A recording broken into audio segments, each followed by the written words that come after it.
Sir first നൈറ്റിൽ എല്ലാ സ്ത്രീകളും എല്ലാ പുരുഷന്മാരും ചെയ്യുന്ന പോലെ തന്നെ ഞങ്ങൾ തന്നെ റൂമിലേക്ക് കയറി ഒരു ഗ്ലാസ് പാലുമായിട്ടാണ് വന്നത്. ചുമ്മാ ചേട്ടാ ചേച്ചി പറയട്ടെ പറ. പാല് കുടിച്ചു കഴിഞ്ഞപ്പോ അങ്ങോട്ടും ഇങ്ങോട്ടും വർത്താനം പറഞ്ഞു കുറച്ചു നേരം ഇരുന്ന് സംസാരിച്ചു കഴിഞ്ഞപ്പോ പറഞ്ഞു എന്നാ ലൈറ്റ് ഓഫ് ചെയ്യാന്ന് പറഞ്ഞു ലൈറ്റ് ഓഫ് ചെയ്ത് ഞങ്ങൾ കിടന്നു.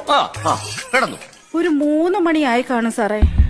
അപ്പോഴാ സാറേ ഇങ്ങനെ യഥാർത്ഥ സ്വഭാവം ഞാൻ മനസ്സിലാക്കുന്നത്. താൻ തനി കാട്ടാളനായല്ലോ എടോ. ഇതൊക്കെ വളരെ തന്മയത്വത്തോടെ കൈകാര്യം ചെയ്യേണ്ട കാര്യമല്ലേ? ഈ കൊരങ്ങന്റെ കയ്യിൽ പൂമാല കിട്ടിയ പോലെ താൻ ഇങ്ങനെ പിച്ചിപ്പറ കാര്യങ്ങളെങ്ങനെയാണോ? ഇങ്ങനെ വിചാരിക്കുന്ന പോലത്തെ കാര്യമൊന്നുമല്ല അവള് പറഞ്ഞു അവള് വേറെ എന്തോ പറയുന്നത്. പിന്നെ 3 മണിക്ക് എന്താണ് സംഭവിച്ചത്? അല്ല സാർ ഉദ്ദേശിച്ച അങ്ങനല്ല. പിന്നെ 3 മണി ആയപ്പോഴത്തേക്ക് ഞാൻ കിടന്നിരുന്ന ബെഡെല്ലാം നനഞ്ഞിരിക്കുന്ന സാറേ.